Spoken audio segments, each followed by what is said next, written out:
Welcome to Paranormal Heart, a place where people can talk about their paranormal experiences. With your host, Kat Ward.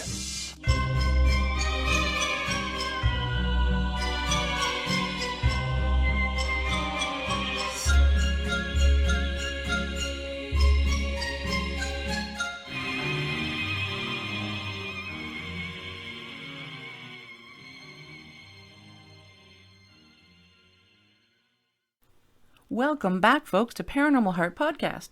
Thank you so much for tuning in on whatever platform you're using.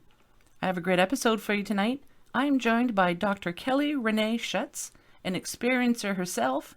Dr. Schutz has had over 100 paranormal and 3 or 4 extraterrestrial encounters since the age of 9. An open-minded, sensitive, intuitive empath, Dr. Schutz was thrust into paranormal discovery by her mid-30s, becoming a student of controversial and unexplained observations. She feels the reason the unexplained is attracted to her is because of her high energy frequency and ability to communicate. She is also believed to be a Starseed child.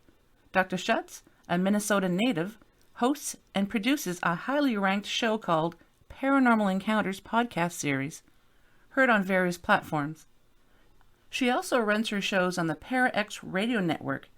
An unconventional approach, she has entertained thousands with more than 85 episodes, noting 200,000 plus downloads to date.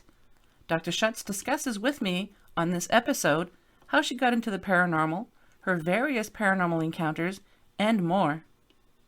If you'd like to be a guest on the show, or have questions, comments, or just want to say hello, drop me an email at paranormalheart13@gmail.com. I would love to hear from you. And don't forget to like, share, and subscribe to the show. You can find me on YouTube, Podbean, FringeRadioNetwork.com, and I'm excited to say that I will be joining the KPNL Digital Network family very soon, so stay tuned for that. And as always, you can still find me any place you find fine podcasts. And now, on with the show. Hello, Kelly. Welcome to Paranormal Heart. Thanks, Kat. Thanks for having me. I'm really happy that you messaged me wanting to be on the show because I've listened to not a lot of your episodes yet, but I really like your show from what I've listened to so far. So thank you.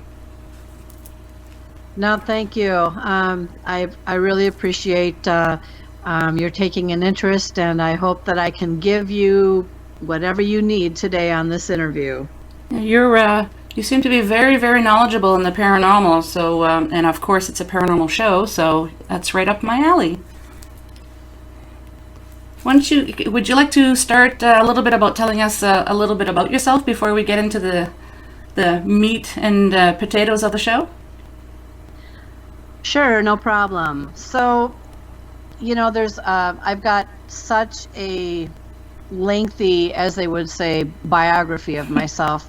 That when people ask me to tell them a little bit about what I am or where I came from, sometimes I wonder what I am, by the way. But I usually kind of just give a mini background, and I'm going to give you a little bit. I grew up in a small rural town in Minnesota, and I, went through my usual as a teen and a high schooler there, of course, and then I went on and did my college studies at a few different universities. Moved around within and outside the United States, living, going with my husband to various jobs.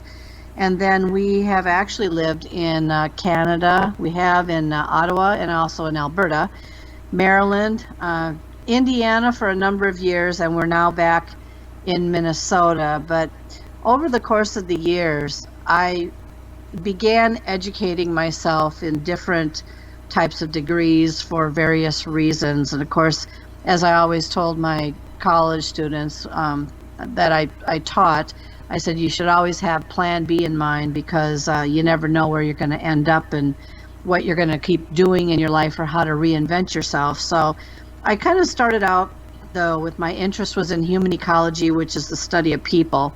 And there's a connection between that now and my being a podcaster and very immersed into the paranormal, which then I had no idea how valuable it would be to me now. I have a couple master's degrees in management and communications and a PhD in post-secondary adult education, as well as I worked in law as a paralegal and did some undercover work. And so all that adds to the investigation part now for what I do when I explore the paranormal. And so basically, I've worn many different hats, though, over the years in various different positions. And I'm now retired. So I'd call myself a retired college professor, paralegal, and an event owner, manager. And now I put my energies into just being a paranormal enthusiast pretty much full time. So that just kind of gives you a mini bite, Kat, of where I've been and where I am right now. Many hats for sure. That makes an individual more interesting, in my opinion. I've had a guest on before who was a wrestler, a cab company owner, and a paranormal investigator, and now he's making movies. So many different hats, like you said. How did you get into the paranormal? Well, did you grow up in any paranormal? Yeah. So you want to know how I fell into the paranormal? I Yeah. wanted to add one more thing to Of what I course. do, which will, your listeners are going to go, huh, who is this gal? And yeah, when you mentioned the guy being the wrestler, Mm-hmm. yes, I write cookbooks. Let's put that one in there. I'm Nice. a voice actor. I've done a audio book and a CD with a show called Maynard and Mildred. Mm-hmm. I do some freelancing on Fiverr. I don't know if I can mention that on your show, but Of I course. help people with their relationships, voiceover. I do voiceover work, and also I have some paranormal gigs, which I ask people if they want to have me talk about their story, if they want to be on my show, or whether or not I should be on their show. But I'm also a photographer, which has helped out in the paranormal, and an artist, which has also helped out, and a genealogist, which brings us, of course, to the history of all of this sort of thing. And one more thing I need to add, and then once we get out of our pandemic times here, I'm also, as of last year, and of course everything went on hold, I'm also being considered very seriously as a contestant on a new game show that's on the US ABC network in Hollywood. So anyway, that was, once you brought up that wrestler, I said, I've got to throw this in because people have no idea how many different hats I really do wear. So, all right, you wanted to know what brought me into the paranormal. Yes. Well, I would say that my experiences with the paranormal probably began around the age of 9. And you would say, well, what happened around the age of 9? Well, I was having, but didn't realize it at the time, a lot of unusual anxiety and stomach aches and pains and feelings when I stayed over at my grandparents' house. And the house was built, yes, in the 1800s, but I have to add a note here, since I've done this for nearly 50 years now. You don't have to be in an old house to experience a haunting. You can be on unsettled ground where a new development is, and you can find your apartment or your townhome or your home there to be as haunted as being in a older home. But I would say that for me, staying at my grandparents' house, I got a little unnerved every time. I had to stay there after school because waiting for my mother to come pick me up from there, and sometimes they would not be home. And I hated it when they weren't home because that's when everything started. And so sensing these feelings or having this unusual gut feeling that I wasn't alone, I would turn up the television, turn on all the lights, I would sing loudly, and I would try to go take a nap on the couch just to try to pass the time away until they got home. Well, there was one time, well, many, but one time where I heard some chattering going on in the kitchen. And I thought, well, how could they have gotten home? without me hearing the door open. So I got up from the couch and I wandered myself all the way to the kitchen. And sure enough, as soon as I got to the door of the kitchen, there was absolutely nobody in there. And it was just dead silent. And I never forgot how dead silent it sounded, because that was the point where I knew I was not imagining this stuff. There was something in there with me, and I usually took off all the time. Either I stayed out on the porch, which was in, really cold or hot weather, or I just left the house entirely. So that was back in those days. And so I wanted to add an extra piece here, though, for you, Kat. When I was in my 30s, though, I decided to go back into that house to face my fear. Both my grandparents were now passed away, and I had to look at a box of stuff just to see if there was anything of interest, and it was upstairs in what we called the pink room. And if that doesn't set the scene of creepy, pink color back in the day was normal color people used, but in our modern times now, pink is not necessarily the color people put on their walls. Well, if you can imagine going up a stairwell, and at the top of the stairwell was a draft curtain that was pulled over to keep the draft from the second floor not coming down to the first floor. I had to first conquer walking up, and I was alone in my 30s. I walked up the stairwell really slowly, and you could just feel your heart sink because you're staring at that draft curtain, right? And you knew you had to pull that thing back. Well, of course, I kept telling myself, there's no boogeyman up here. Don't worry about it. Just pull it back and get up there and go into the room and look at the box. All right. So anyway, I just took a big deep breath and I pulled that curtain back and I said, okay, that was not easy, but I continued on, went into the pink room, sat at the edge of the bed, probably no more than 15 minutes. I smelt something really deceasedly rotten, very sulfuric, very gross smelling. And I thought, well, there's something going on here, but I need to find this dead animal. All right. But what I found instead was a curtain, and the curtain on the window had a fire singe at its bottom. And I thought, this is very strange. But then I remembered a couple days before, the house was actually hit by a lightning bolt. So it could have started from the electrical outlet and might have singed the curtain. But it was as if something had stopped the fire. And then it was at that point where everything went into full force. I started feeling disoriented. I started feeling dizzy. I had headaches. I felt so sick. I wanted to be sick. And something was jabbing me in the stomach. And then I knew I wasn't alone in that room. And I took off running. And if you could imagine seeing a 30-year-old jumping and leaping down 5 steps at a time just to get down to the bottom and out of that house very quickly, that's when I knew that I wasn't imagining things when I was 9, 10, 11, 14 in that house. I knew something was in that house. So anyway, that's how I initially got into all of that, Kat. I know that you're sensitive. Is that something that you grew up with, or did that develop with time?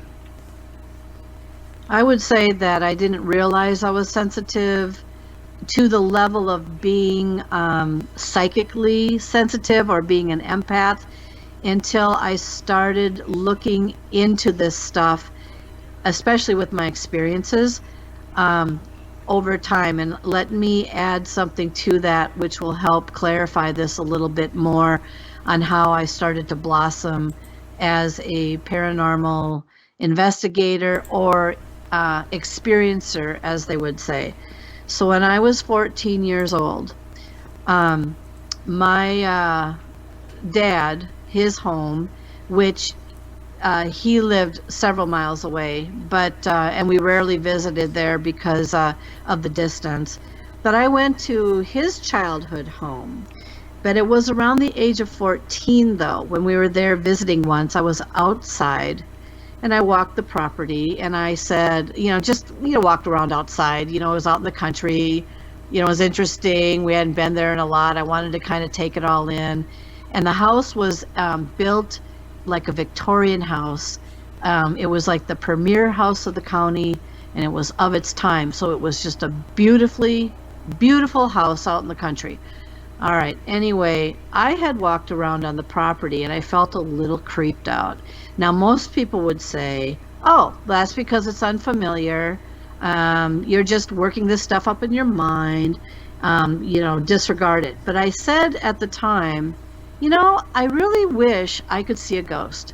I really, really wish I could see a ghost. Everyone else says, oh, I've seen a ghost.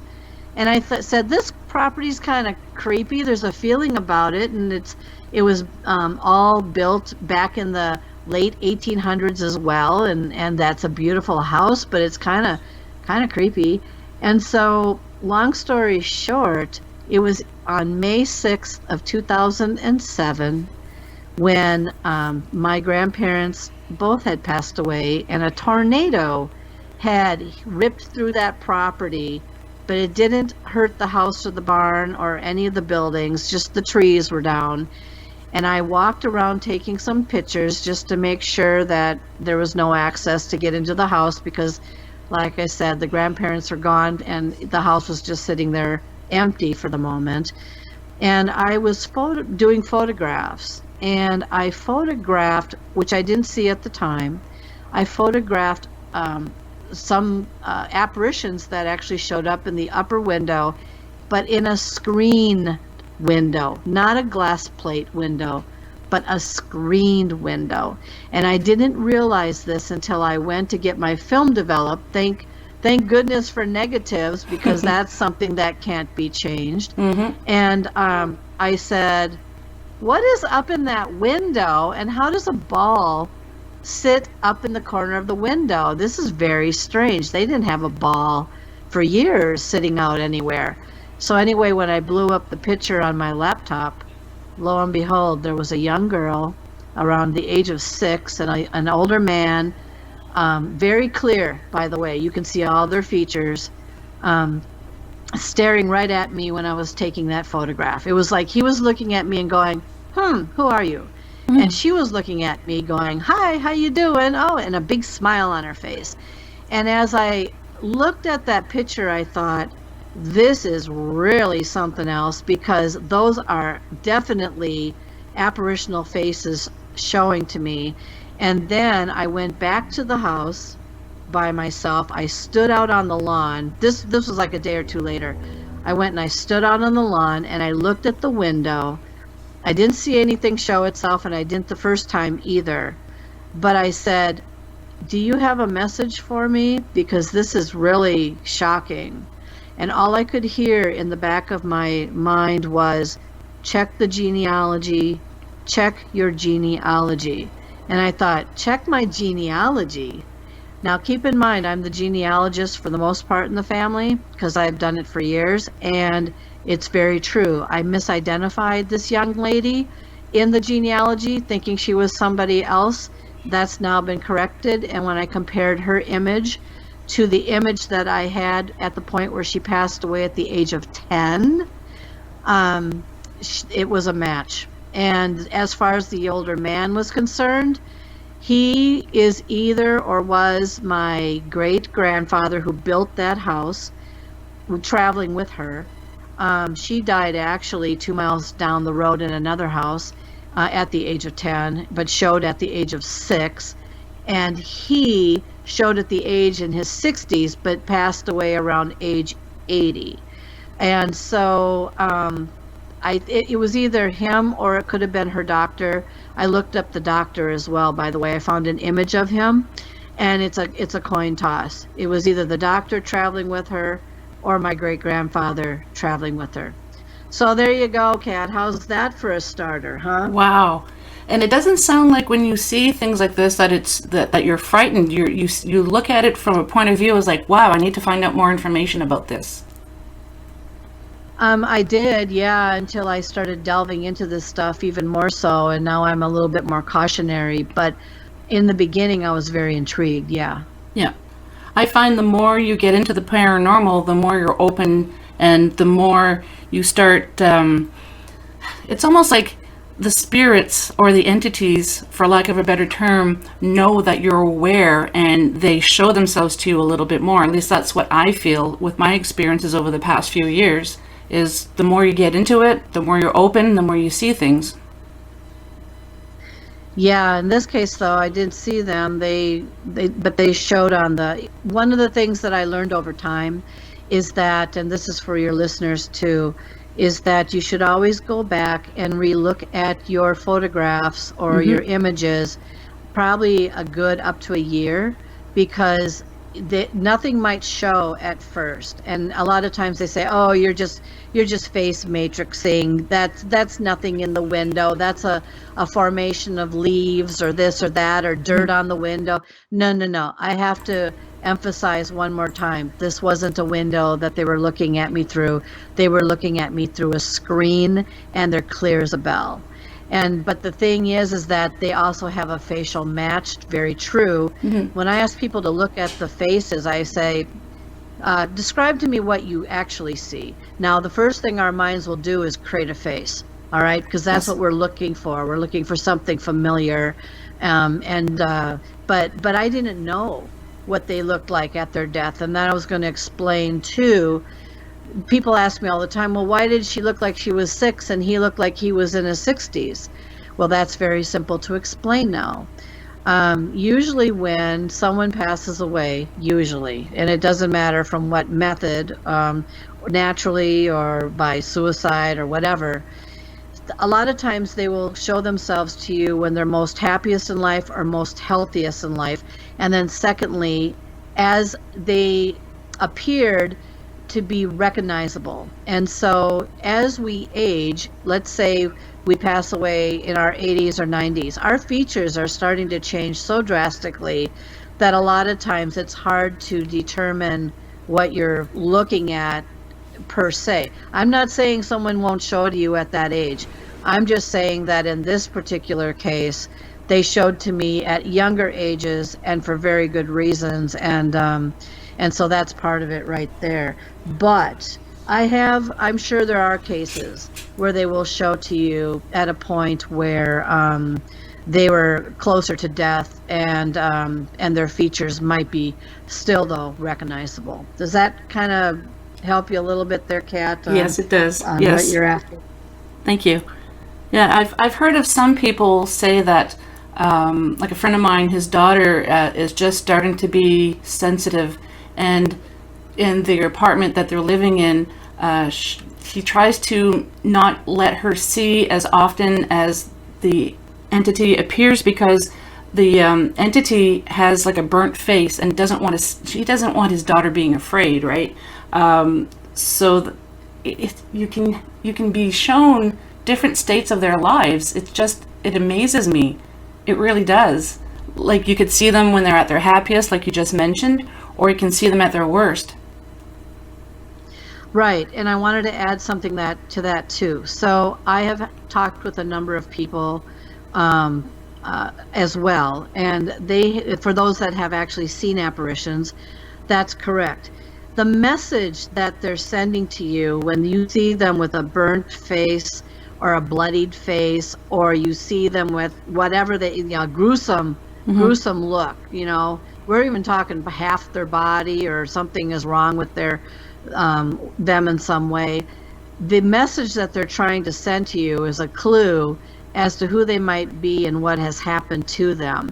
And so in this particular case with the young girl and the older gentleman, they died in decent appearances and natural states. But if she would have had, like, say she was in a really bad car accident or something, and something terrible happened with her body in the process, sometimes she might have showed without a head. I mean, that sounds a little gross, but it's true. I've heard I know a gentleman who's an EMT, which is like an emergency worker when people have accidents, and he has had numerous experiences seeing apparitions in various states because of the type of accident that they had. So I don't know. Personally, I would rather not see the horrific. I would rather Agreed. see a quick glance, you know what I mean? So Does this gentleman see them on the scene, or does he see them later? he sees them both. He Okay. had an incident where he couldn't get one off of him. It was a young man. He was decapitated in his accident. He was cut in half. I know Wow. that sounds gross to your listeners. I'm sorry if this is offensive. But this young man didn't know where heaven was and didn't know he died.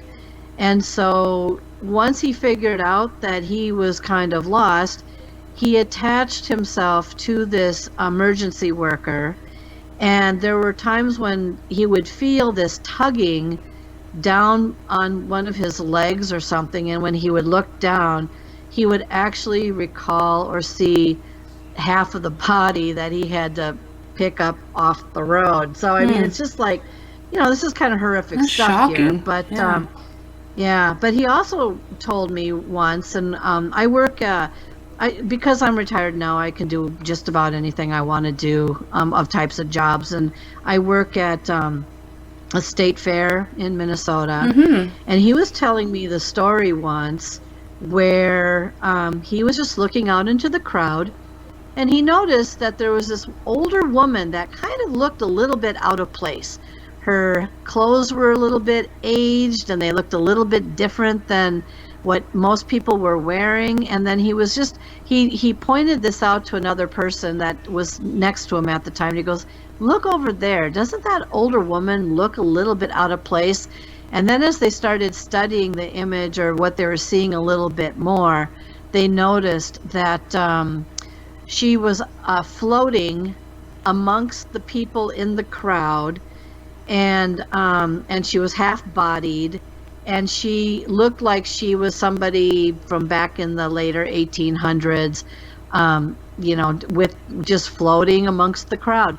Now you're going to say, well, did the crowd notice her? No, but he noticed her, and there's a reason for why he might have become so sensitive as well. And the magic word here is trauma. I mean, he's been through so many traumatic things that something snapped in him over time, where his abilities to see some of this stuff has actually strengthened too, where he can see things that nobody else can. So kind of interesting. That's very interesting.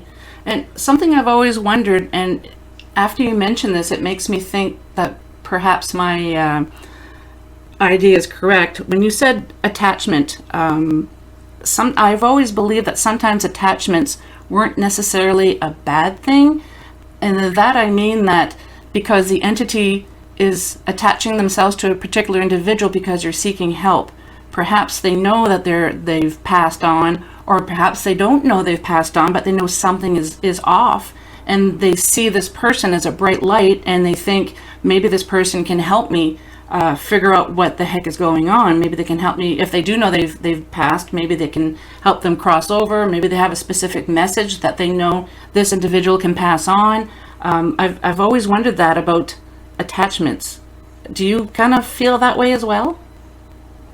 Well, I can tell you a little bit about attachments. Yes. All right, so let's see. About a year ago, I had 16 attachments removed from my body. And you're going to say, well, how do you know you had 16? I don't know.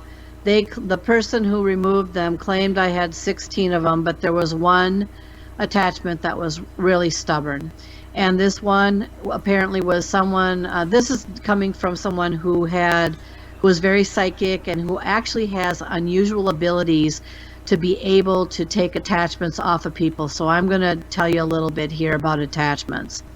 The one that's hanging around me yet, whatever it might be, is apparently one that is a woman that is lost, and she doesn't know how to depart. She actually likes hanging around me, but I also attract many attachments due to my frequency and my ability to communicate.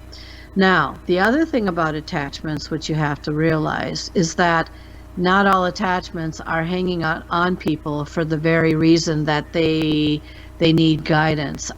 If someone is an alcoholic, for example, you might attract those deceased that are lost in this world, that recognize your ability or you're enjoying alcohol or drugs or something too much, and they may attach to you just for the sense of experiencing what they experienced in life because it felt very familiar, but not. And so they, for that, I call them hitchhikers. For that reason, they hitchhike a ride on some of these people. In my particular case, I seem to attract around me those that seek people who appear rather confident, who seem that are very creative. People who are creative usually have a lot of attachments on them. For example, in Hollywood, I can't remember which people I read about probably a year ago, but when I was looking up this thing on attachments and trying to understand it more, some of these movie stars, they can have as many as 90 attachments on their body. Now again, I don't know how some people proclaim to know how many attachments are on anybody's body, but I will tell you that the people that helped me to understand, these attachments can make a person physically sick. Okay, so I wasn't feeling really great, but what they did is this is a couple that was in San Diego, or that are in San Diego. They have a very special gift, and the gift is attachment removal. And I thought, bullharky, tell me a little bit more about how. First, I can't even see or feel these attachments on me. How can anyone else from 15 to 2,000 miles away from me be able to help me get them off of me? Okay, anyway, one night when I was lying in bed, this is no joke, and this really happened. It was before I interviewed them on my radio show. Actually, the next day, I was told, at the point that we remove the attachments from you, we're not going to tell you when it's going to happen, but you will know when it happens. And so I thought, oh, geez, when is this magical moment going to happen, right? They're going to remove 16 attachments from me that they say are on my body, blah, blah, blah, blah, blah. Well, okay, so it was in the middle of the night before I was to give a podcast with them on my show, and all of a sudden, I unusually, never happened before, never happened since, I unusually was lifted up. I lifted my half body up, my mouth opened up, and it was like, and I don't want to be offensive to your listeners, but I can't describe it any other way.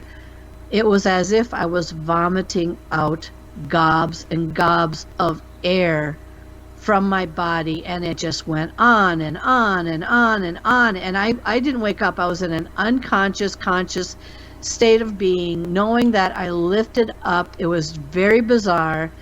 And these things apparently were coming right out of me. And then the next morning, I felt a lot different. And I'm going to tell you, there are people out there that have unusual gifts. And yes, I would never believe this at all until that experience happened to me. But attachments can be they can feel lost. They might, if they're lost, they might feel they need to tag on to somebody who they have a familiar trait or characteristic about them.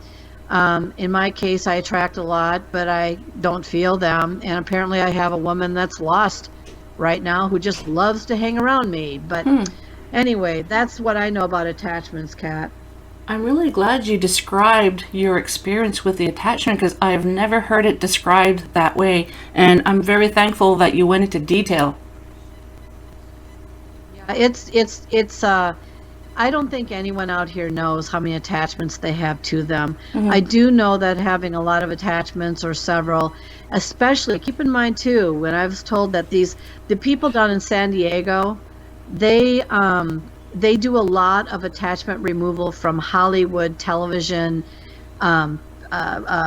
performers. They do a lot of that. But how they know how many are on a person is actually baffling to me. So I couldn't tell your listeners how that's done. But just know that all attachments aren't necessarily nice attachments. There could be a variety of reasons as to why they're attracted to someone to begin with.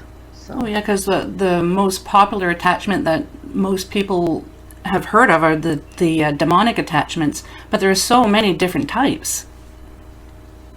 Yeah, and here's one that your listeners might find interesting. So when I was talking to the San Diego couple who do this, I said, okay, I have something that has happened to me in the last 3-4 years here that I cannot explain. And I don't know if it's because of my inner voice or someone's talking to me or I'm being guided by something, but I said, once you remove these 16 attachments from me, would you please hold back the one that allows me to win jackpots in casinos over and over and over again? Because I have literally won, I kid you not, it was 13 jackpot casinos. And in American terms, that's 1,200 American dollars and over. I don't know how that translates in Canada, but in this, a month ago, just recently, I just got back from Las Vegas again for other reasons that I go out there for, and I won 3 more, and it could have been 4 more. But I go to machines. I'm being directed to go to machines, sit down at them, play them for a while, and usually 8, I'm not going to say all the time, but 8 out of 10 times I've picked a machine that's going to jackpot. So I've won 16 jackpots now, anywhere from $1,200 US to $10,000 US in the last, I will say, since we turned the year, in the last 4 years. That's amazing. So I asked the couple, I said, don't take away that attachment because that attachment's actually quite helpful. No kidding. Anyhow. That's the type of attachment that I would want. Wow. Yeah, can you pick and choose the attachments to be taken off my body? I wonder if they can do that. That would be, that would be pretty impressive. I don't think so. I mean, I felt like a clean slate the next morning, but when I won these 3, almost 4, what happened with the 4th one is I went to this machine right away. I mean, I don't bounce from machines. I just get directed to go to, and then I usually hear sit down. And so then I sit down, okay. Well, what happened with this machine is I didn't have enough money to, I ran out of money, but there was a gentleman that was actually watching me from behind, and I didn't see him peripherally at first until I thought, I need to go because I know this one's going to hit. There's a reason why I'm sitting here.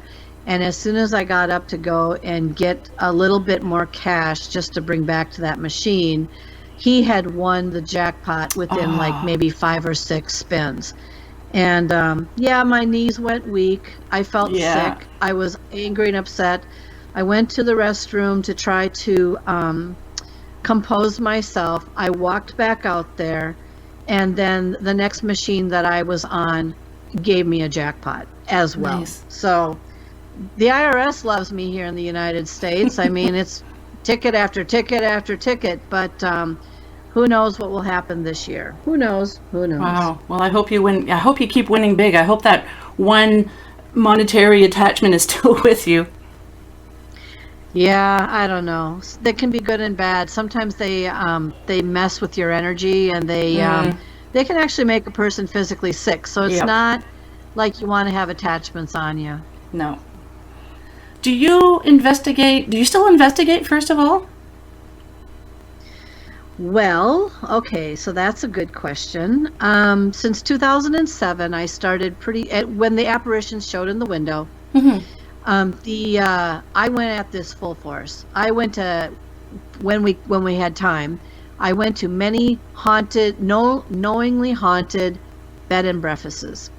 And I said, well, if there's a haunted situation in here, I should know it by the time we leave, because they spoke to me and I heard them telepathically. So and they were right about the genealogy, so I'm going to see if I can put this to the test.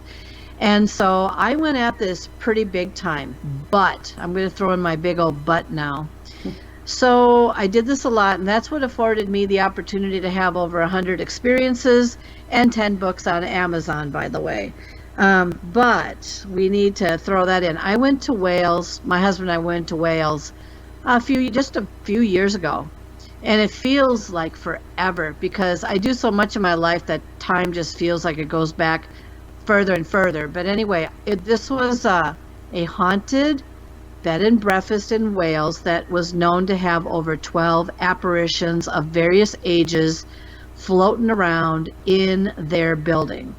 And when we arrived, I mean, I had made my reservation and I told them what I wanted. I said, I want to be in the most haunted room that you have in here because I'm doing a book and I want your story to go in the book.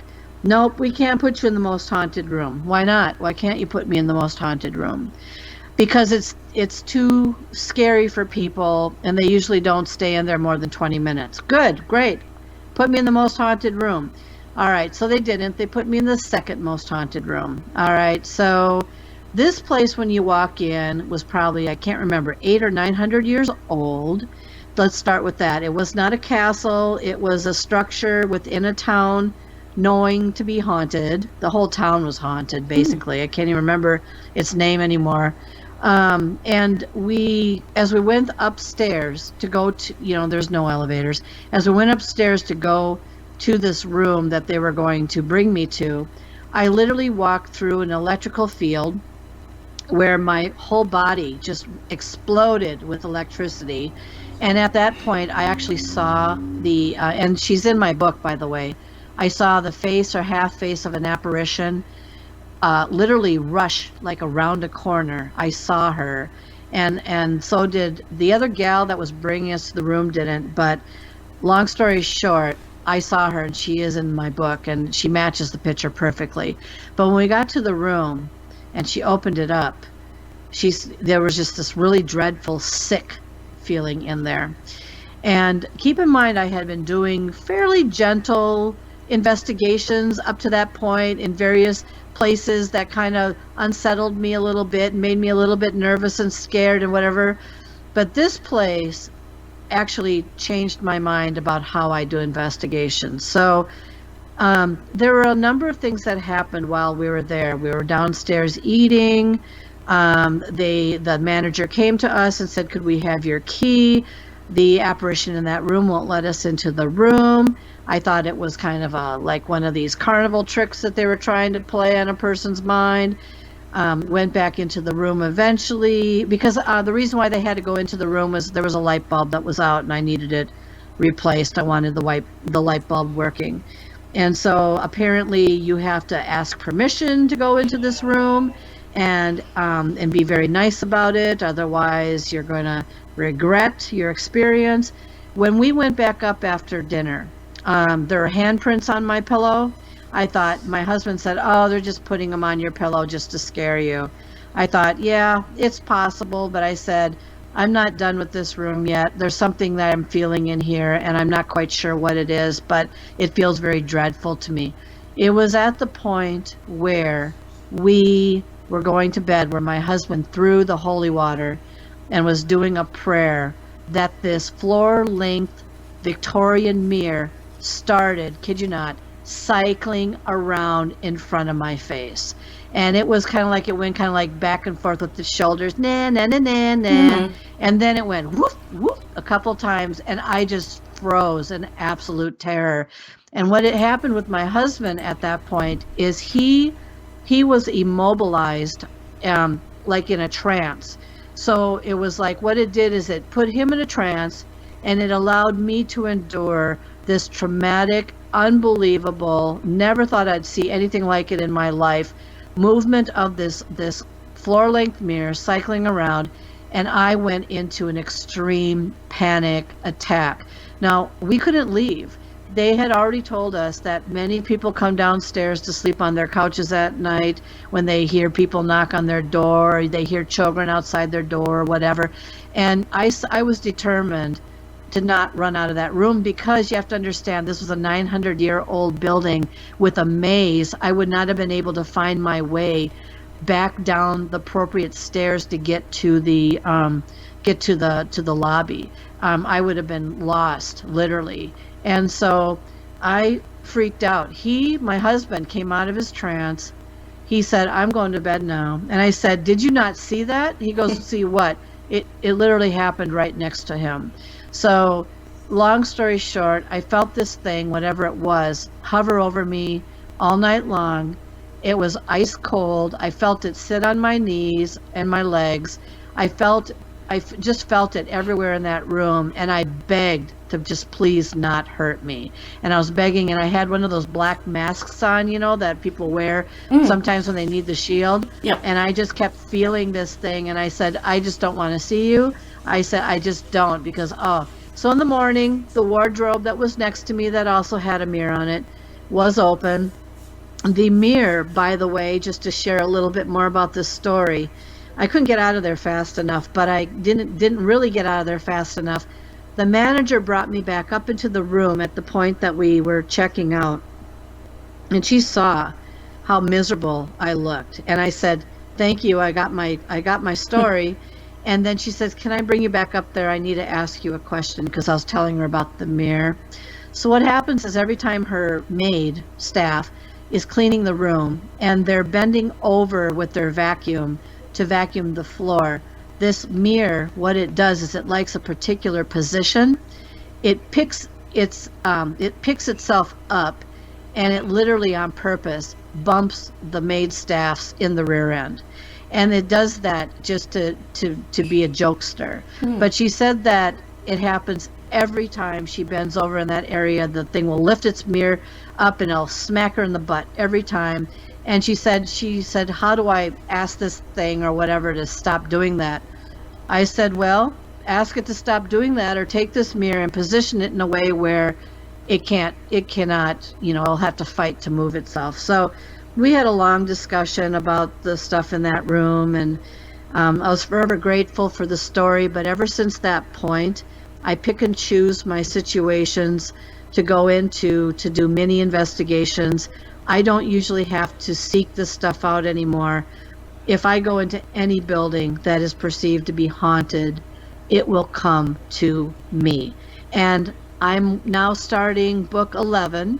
I don't get out much now during the pandemic, but when I do, and I'm in situations, I will note them, I will try to figure out their message, and then I will write about them. Did that help clarify this a little bit for you, Kat? Yes, it did. I would absolutely love to visit buildings that are that old. I have not yet, I haven't, but that's on my bucket list.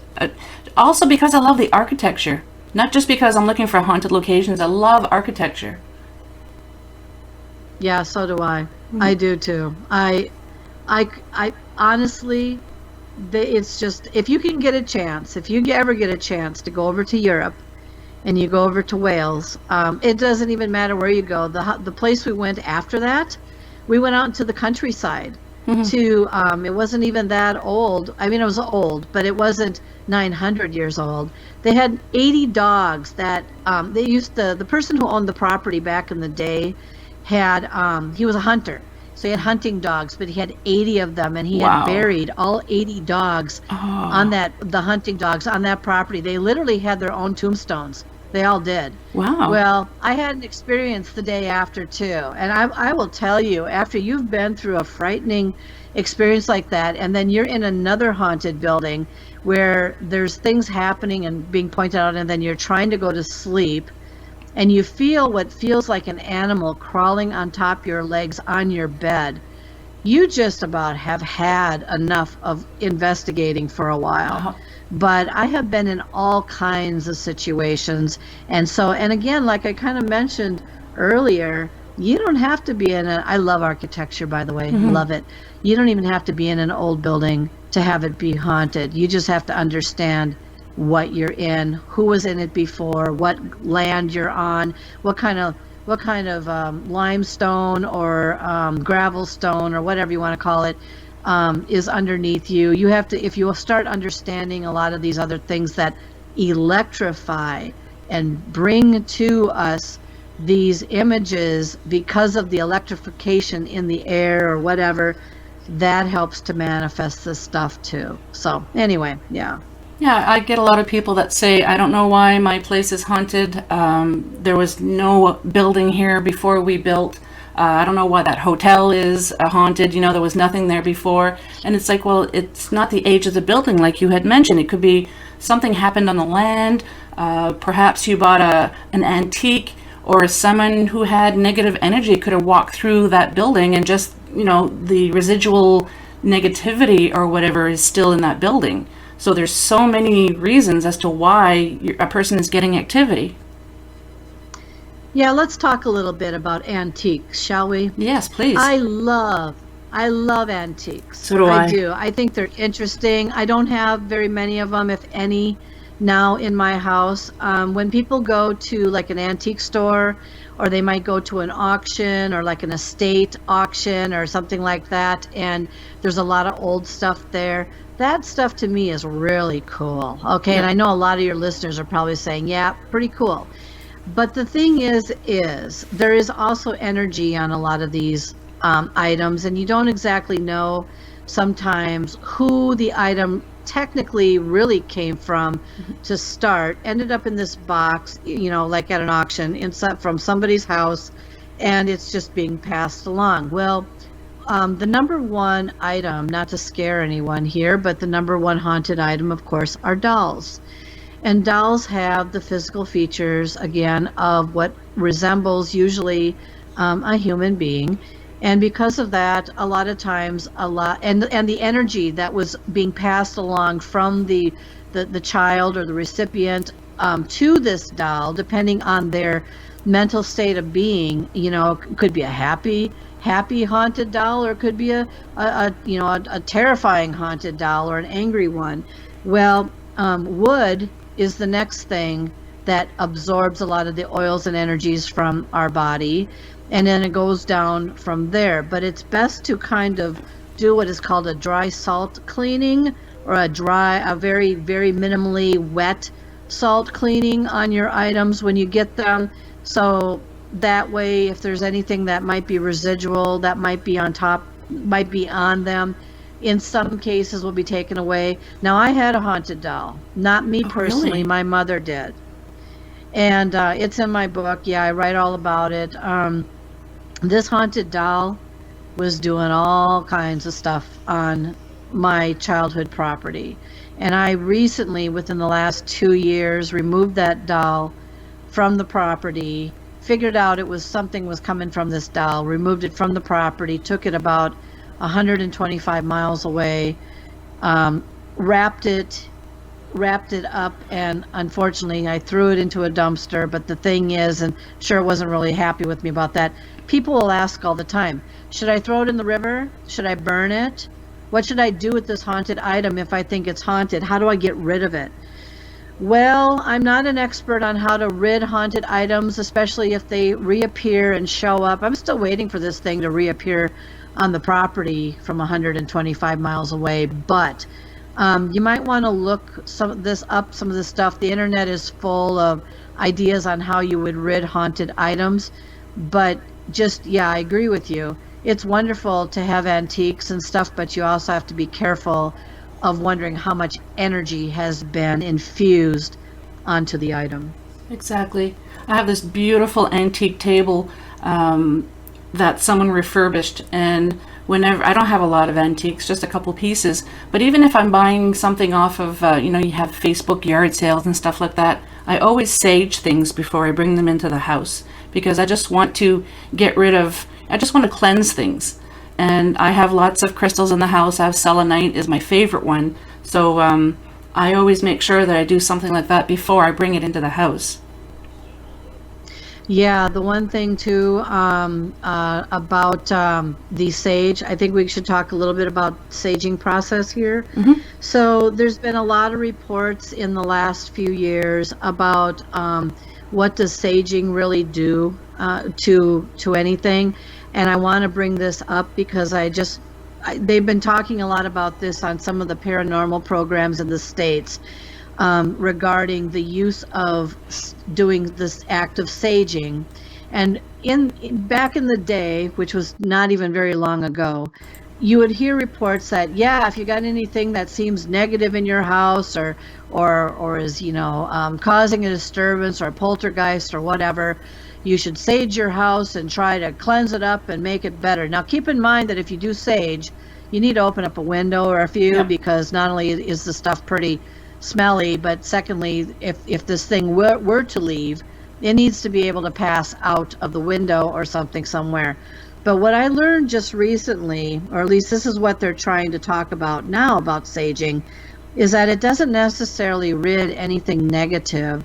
It just per se calms the environment or calms down the energy a little bit, but the energy of whatever could be in your house or potentially on an item or whatever might leave momentarily, but has its own will to potentially re-enter or come back into the house. Now I'm going to ask you directly, since you do some saging, what have your experiences been with the outcomes of doing your saging?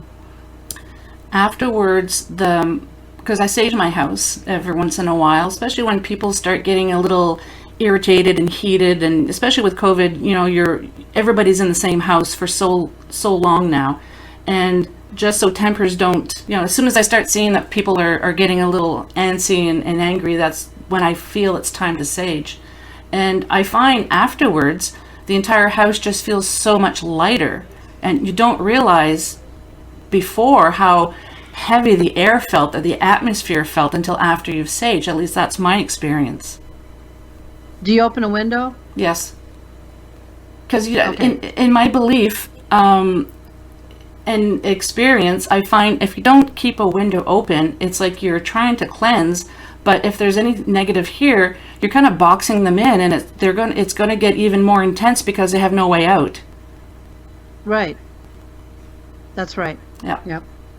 And then the sage that I use afterwards, I usually flush down the toilet, whatever, the burnt remains.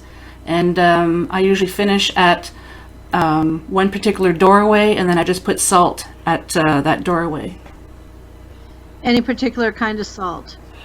I personally like sea salt. That's the only thing I've ever used. I never used table salt. There's something about sea salt that, for whatever reason, I feel... Now, how can I word this? I think I've always used the analogy that if you think a fork is going to get rid of an entity in your house because the fork is acting as... it's a way of you to channel and concentrate a little bit better. So if you believe that fork is going to get rid of the energy, it's going to work. So I just feel drawn to the sea salt for whatever reason, and that's what I use. But I also have Himalayan salt lamps in the house, and I have selenite lamps that are on all the time. Yeah, I've heard people use those tremendously, and I believe that those things and the sea salt is what people should get if they want a more peaceful environment. Yes. Yep, agreed. It's worked for me. When we first moved back to the Ottawa Valley 3 years ago, we had just finished saging. The family kind of makes fun of me. It's like, yeah, Mom, saging again. So my daughter and I were sitting in the living room. It was winter, and it had been snowing pretty much every day that winter. And so we're sitting in the living room, and my daughter saw somebody go up to the front door. We don't use our front door. We just use the back door. So we have the dog bed there. So she saw somebody go up to the front door, and all of a sudden it sounded like... So I have an outside door and the inside door, and they're always locked. So the outside door has like a little mini deadbolt, I guess you could say. And it sounded like somebody tried to rip the door off of its hand, just try to open it, and it just ripped it off the hinges. The animals heard it as well, and they all looked. So I thought, okay, I'm gonna go. And then I saw somebody walking back up the path to leave. So I thought, okay, I'm gonna go check. And when I opened up the inside door, the outside door was ajar, but the deadbolt was still out a little bit. And I looked down, and there were no footprints in the snow. And I looked at my daughter, and she says, Mom, there's no footprints. I said, yes, I know. I said, it could have been the wind, no, Mom. I'm like, yeah, you're right. Well, it could have been. I'm trying not to freak her out, right? So I said, well, maybe it's the house settling. Mom, no. I'm like, yeah, I know. I'm trying not to scare you. But I said, now you know why I sage. I think something tried to get in, and they couldn't. My question to you, this would be, how long have you lived in this house for, and do you know anything about the history of what went on before you moved into your house?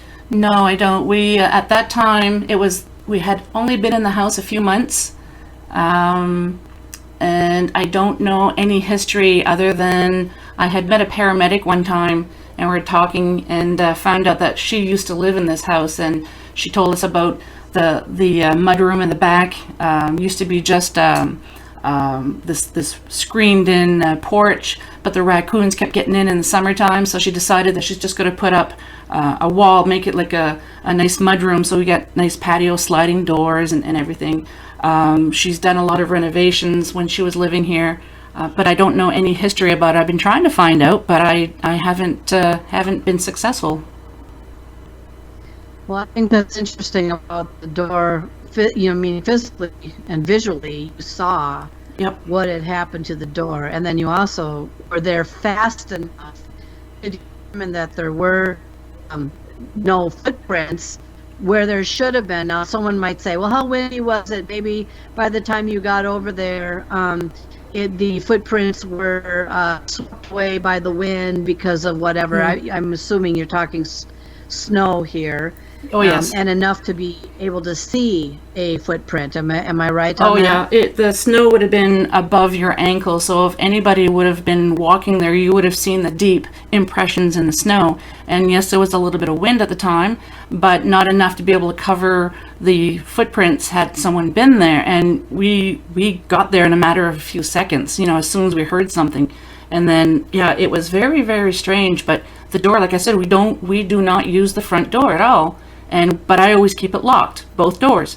And that was quite the the experience.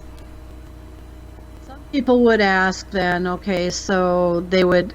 We had a situation, probably almost a year ago, maybe almost to the day now that I think about it, where I was in my office and I heard the front door open at about 1:00 in the morning, a.m.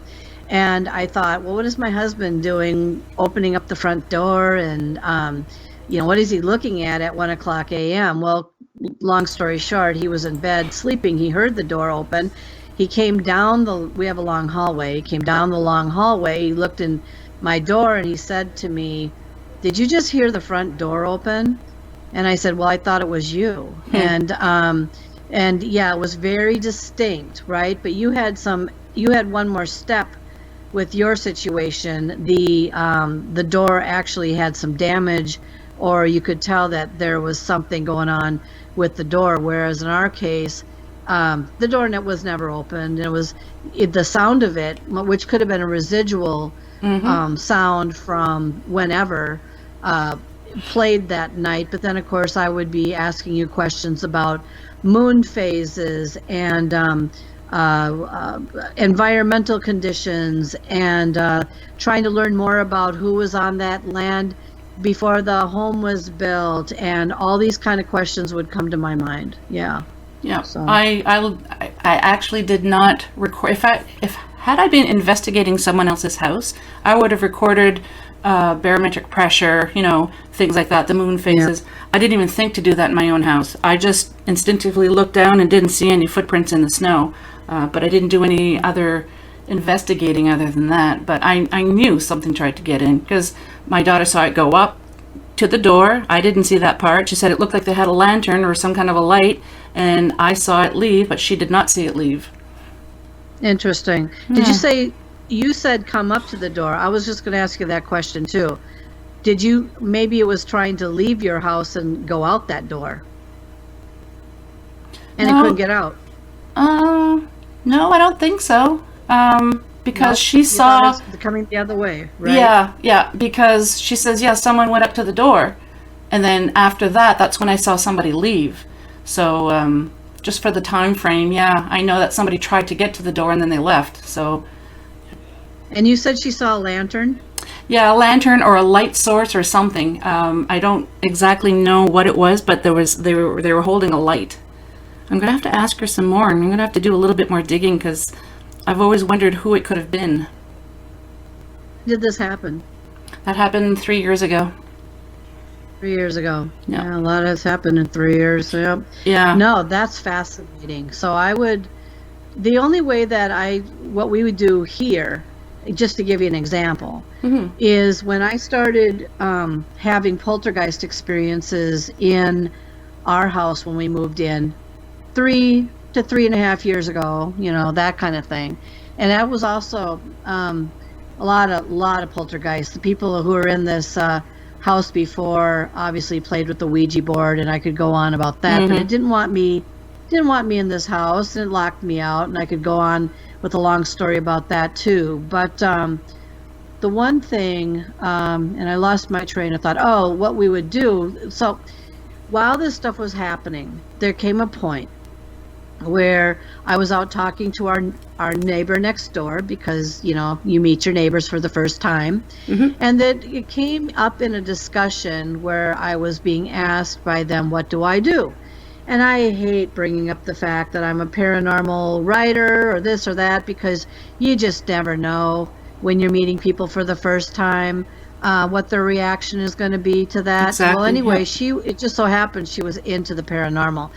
But lately, and I'm talking within the last year, she's been having her daughter has been having some unusual experiences in their house and in her room that have really bothered her. Well, she started looking up they call it the abstract, or the property of who lived on this land prior to whenever and all this. And she did manage to uncover, a long time ago, back in the day, when this land used to belong to like a farming community, that there was on both of our properties, one or a couple, I think probably one, family that lived on the property where the farmer was incredibly abusive, and imprinted that abuse technically into the ground underneath us. But that's not what's haunting me. That's not what's in my house. What's in her house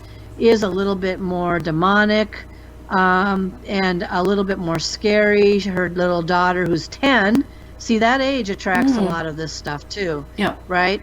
And her daughter was seeing these red eyes come through her wall, probably about 4 to 5 feet high, dark figure, red eyes, and it would come right through one of her walls, and would come up to her, and it would taunt her.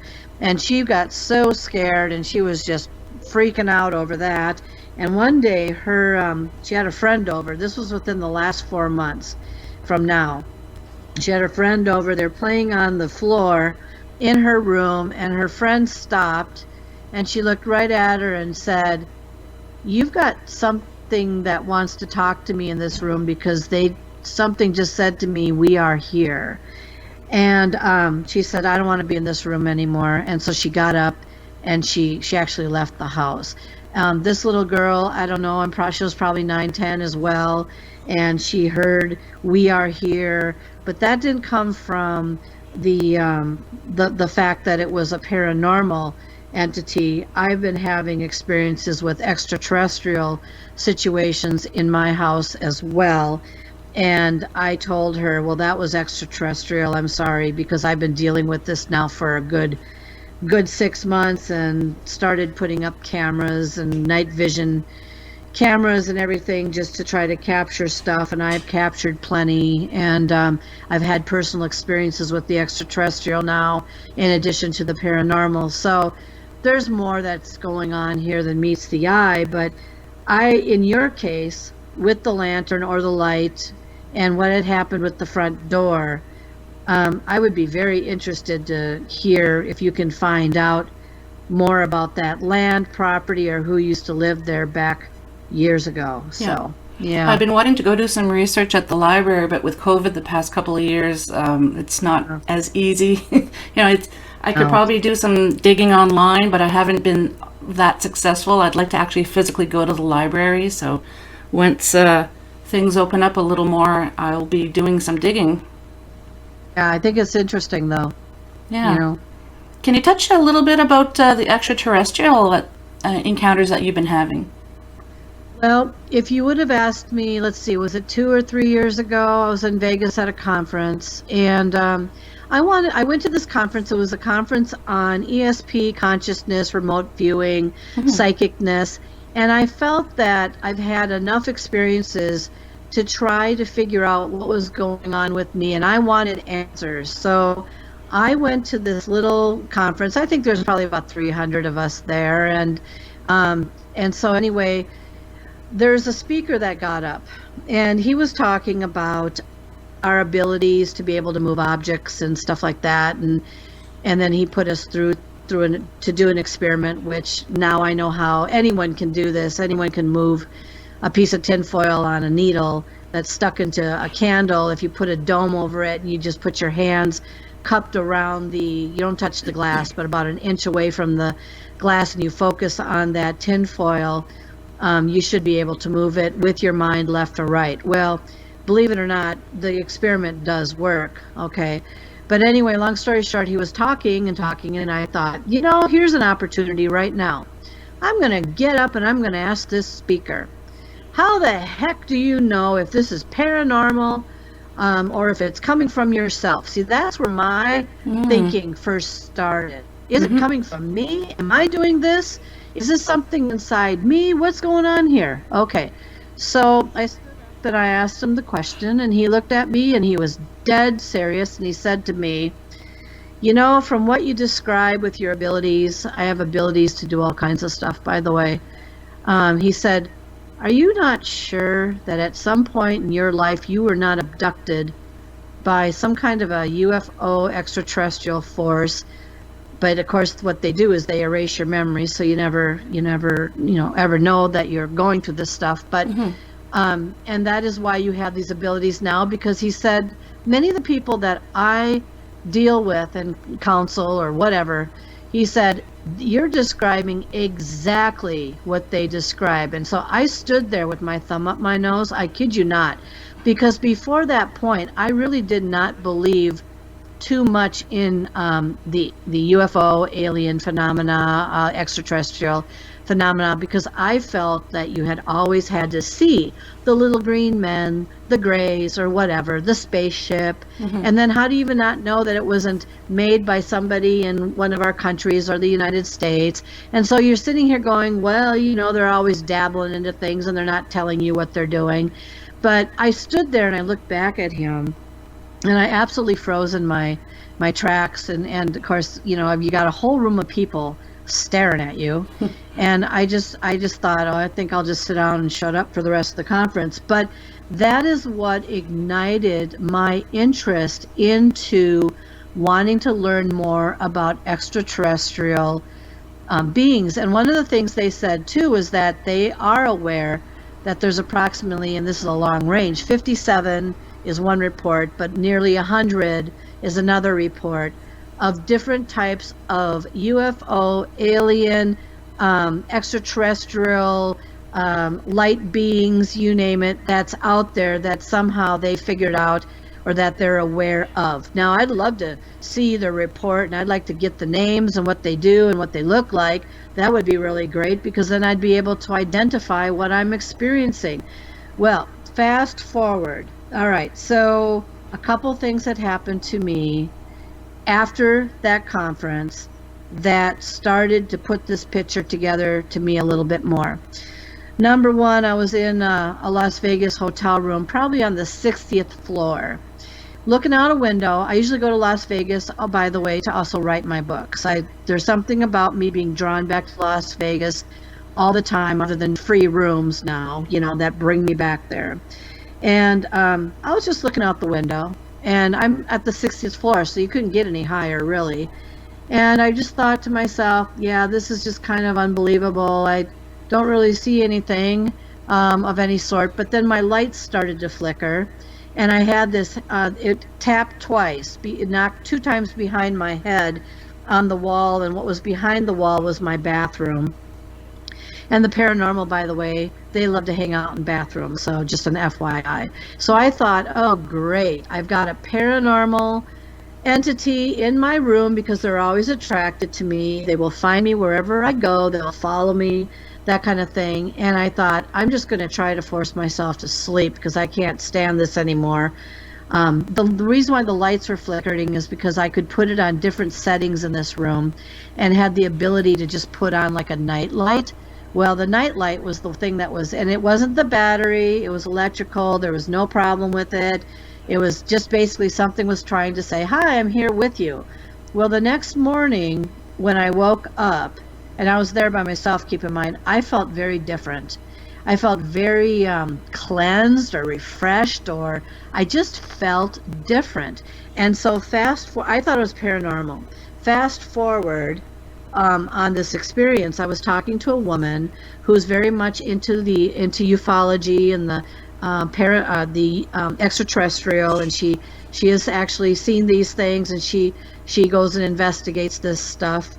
And I was talking to her and having actually a podcast with her, and I said, I don't know, I just felt different. She says, you had an experience about 3 years ago, she said, where it came into your room and they were checking your blood. And I thought, okay, now she's making sense here, and she doesn't even know about this. And long story short, a couple months later, I was diagnosed with cancer. And I'm in remission now, I'm fine, and I didn't have to go through chemo. But the doctor did tell me that I was a miracle, right? And anyway, when she was describing that they were checking my blood and all this stuff, there are extraterrestrial beings out there who are healers, and there's extraterrestrial beings out there who are not your friends. But let me bring this up to the next situation that occurred within the last, happened in June of 2021, actually. I had smelled something by my bed one night, and at first I thought it was my husband's shampoo smell, and I thought, God, this is really obnoxious, and I had to put my covers over my nose because it was so strong. And the next morning I woke up, I thought, good grief, I need to tell him to change that shampoo. Boy, howdy, right? And I went to the bathroom and I looked in the mirror, and there was a blood red handprint on just above my chest on my body. And I just absolutely, I didn't freak out, but I was really taken back by it. And I went to my husband, I said, look. He says, well, I didn't do it, of course not, but the thing is, it's like it took 3 hours for it to disappear. It had elongated fingers, and it had a crooked finger, and it was the same handprint that actually showed up on my dusty dresser. I hate to even admit that I hate dusting because it's so sickening, to dust all the time. But the dust had built up, just like it would have been out in the snow, right, with the footprints. But it built up to the point where I saw the elongated fingers and I saw the crooked finger. And I said, oh my God. Now, the question I would like to ask someday, when I get into a situation where maybe someone can tell me, and maybe Kat, how do I not know what is now paranormal and what actually is extraterrestrial?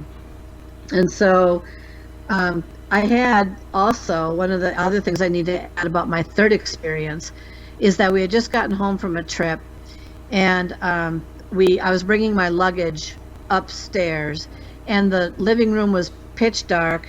And when I was starting to walk up the stairs, something caught my eye, and I turned and looked to the right, and I saw a large orb about the size of a medium-sized clock. It was cream colored, and it was hovering by the chair that I sit in once in a while, the rocker. And as I focused on it, it just dissolved right in front of my eyes. And see, I'm capturing every day very intelligent orbs that are flying around in the house. And I just found out from talking with an expert on this, who's got a lot of background on orb activity and all this, that what is in here are what they call kind of like these anomaly light beings, obviously extraterrestrial in some nature. These aren't hurting me at all. They just fly around, and then they eventually depart and go on their way. But they're here every night. I have lots of video on them. But so that would be extraterrestrial in and of itself. It's not. Some people say, well, what if it's spirit? Yes, there's spirit orbs, there's extraterrestrial orbs, and there's terrestrial orbs. from what I understand. And my question is how can you tell the difference as to what is flying around in your house? So, I don't know. That was long-winded, but did you manage to get the gist of that? Yes, I did. I have been asking that for the past couple of years as well. How do we know if it's paranormal or extraterrestrial? Because at first, when I first started this podcast, I was thinking paranormal was strictly ghosts. But now I realize, no, it could be cryptids, it could be extraterrestrials. There's so many branches to the paranormal. And now it makes me wonder, how do we know what is what? That's correct. So that's the new question and I would bet very few to nobody may really know that answer, because when I watch these light beings, have you ever captured, I don't know if you have night vision camera in your house, but have you ever captured or have you ever seen, at least through a night vision camera, footage of these brightly propelled, obviously orbs? I've captured so many of them. And have you ever seen a number of those at all, and what have you discounted them for? I don't have any in my house. I have seen some, but to me, it depends on the texture. A lot of times I feel it's dust or it's cobwebs or insects or whatever. I did see during an investigation once that the team we were doing, I was manning the camera, and I actually saw an orb go up the stairs and move to the left, and I thought, okay, that's not a speck of dust, because the texture was it just seemed different. And at the same time, someone was taking a photo, and come to find out that we saw what looks like a cat in the stairways. And the client that we had, when we showed her that photo, she says, oh my God, that's my cat that passed away a few months ago. And that's what the haunting was in her place. She thought it was something demonic. She had holy water everywhere. And one of the main things that was happening to her was when she'd go to bed at night, it felt like something was at her feet. And then once she noticed that the photo that we showed her, she recognized it as her cat. She said, maybe that's what's curling up at my feet at night. And we said, well, can you kind of compare it to when your cat was here? Is it similar? And she said, yes. And that's how we determined that there was nothing bad going on, that it was actually her cat coming to see her. But to me, that was the only time that because for me, orbs, it's a hit and miss, because I don't fully understand what orbs could potentially be when we're actually looking at it on film. It could be, like I said, it could be dust, it could be whatever, but at this particular instant, the evidence showed that it was the cat, at least in my opinion. Well, I'm going to direct your listeners and you to a website, a Facebook page, where you will look at this very differently now. And I'm going to interview this gentleman. Actually, I just got done interviewing him. What am I talking about? I just haven't prepared it yet and put it out on the system. So this gentleman now I have more answers. Because when I saw his videos, I said, that's what I've got in my house. It's not dust, it's not moisture, it's not all the stuff that people tried, it's not backscatter from a camera.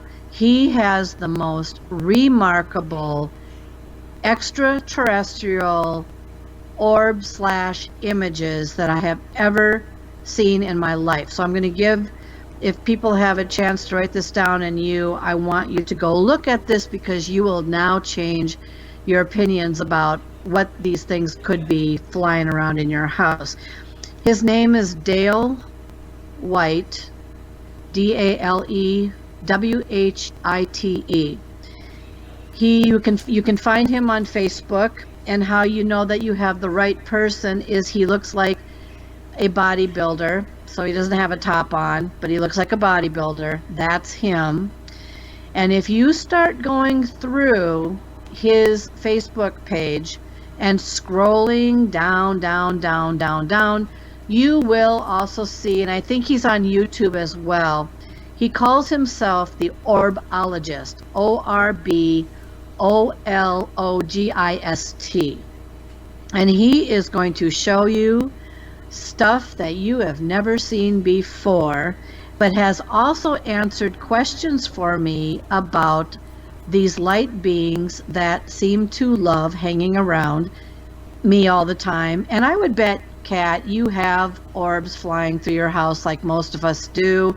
You can't see them, aren't aware of them. You'd have to have a night vision camera kind of point some of these things out. But yes, I'm familiar with animal spirits and orbs, and I've had like a dog pull down and tug my cover down a few times. I've had my husband say he had a cat walk on top of his legs. In my house here. I've had a whirlwind underneath my feet, which there was a dog that passed away in this house before we purchased the house.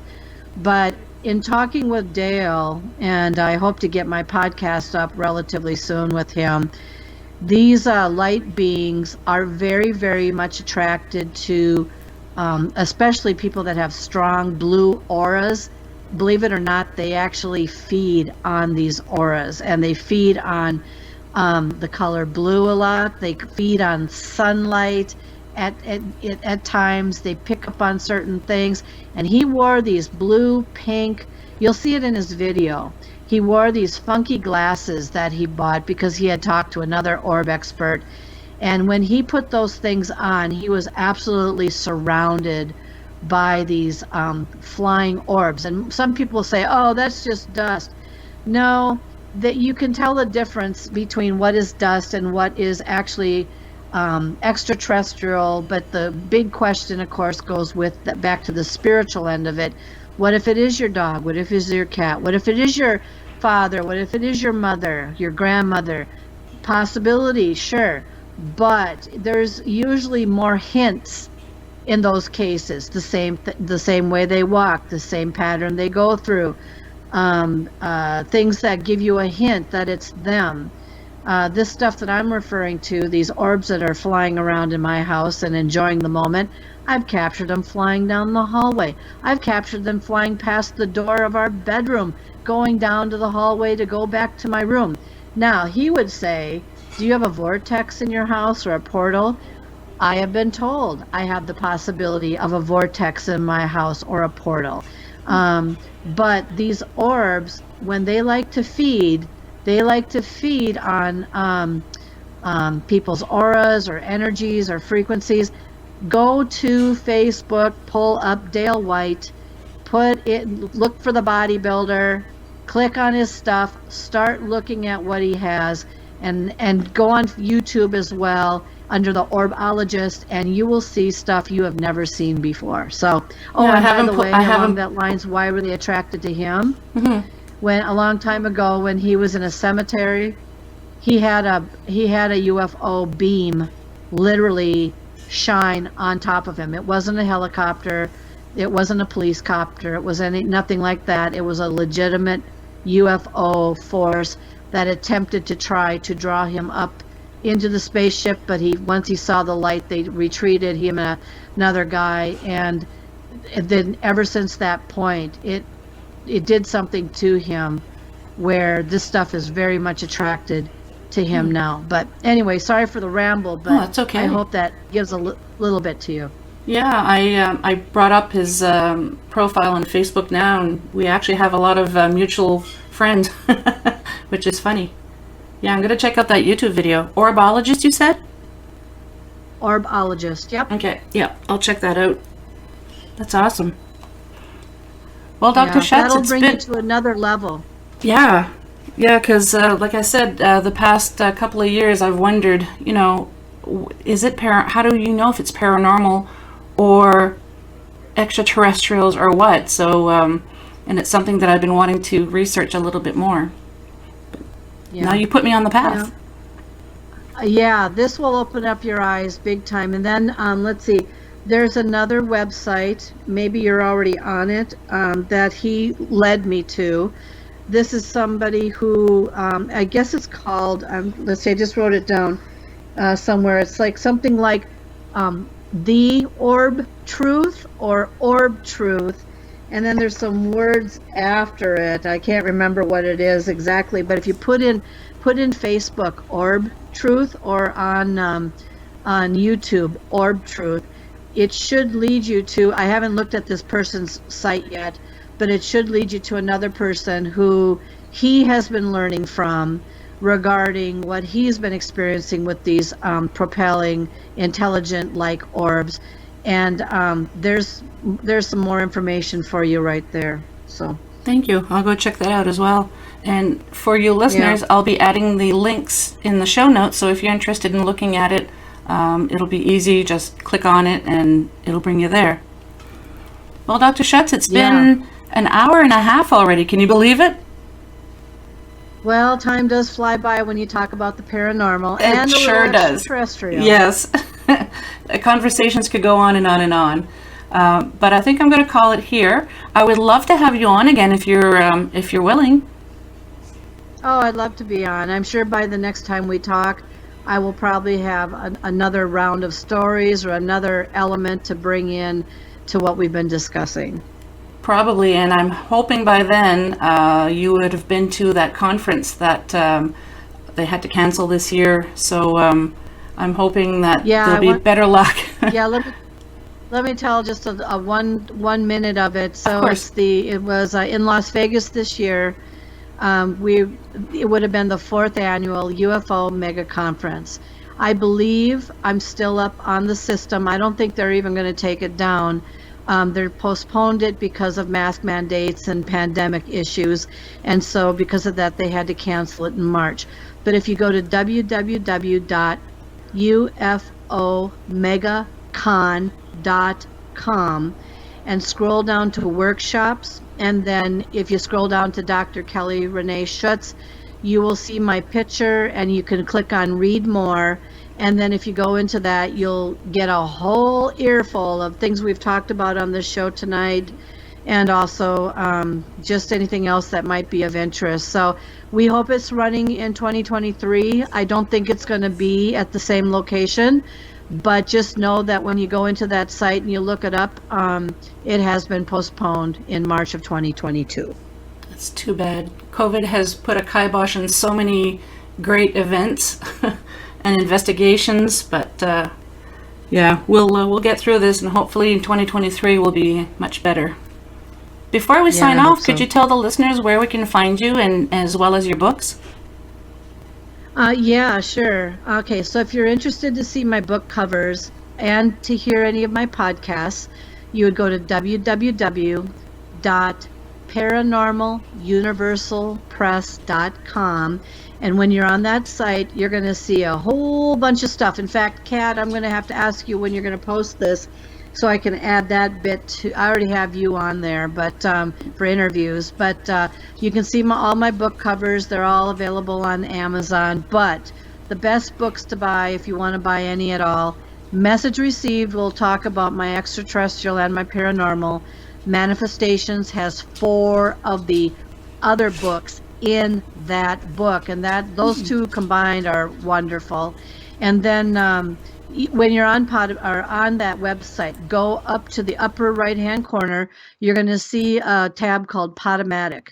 Click on it. That'll bring you directly into the Podomatic website that I have, and I'm going to be exceeding very shortly 90 episodes, and of course 100 by the end of the year. So that'll give you, if you want to listen to anything, go ahead and listen there. And then, of course, Kat, if you wouldn't mind at least putting a reference to that UFO conference, at least for a while, they should be able to see how that conference was to be set up in March. Thank you very much, Dr. Schutz. I really appreciate you being here.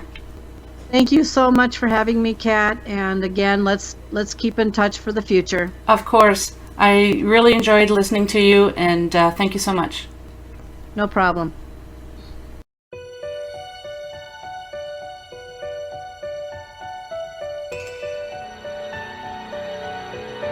Well, we've made it to the end of another episode. Thanks so much for listening. Until next time, take care of each other. And if you'd like to be on the show or have questions and comments, just drop me an email, paranormalheart13@gmail.com. I'd love to hear from you.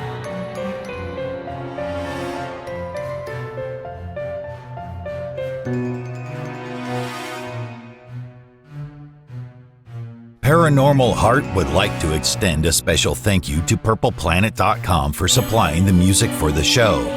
The views and opinions expressed on Paranormal Heart are those of the host and participants.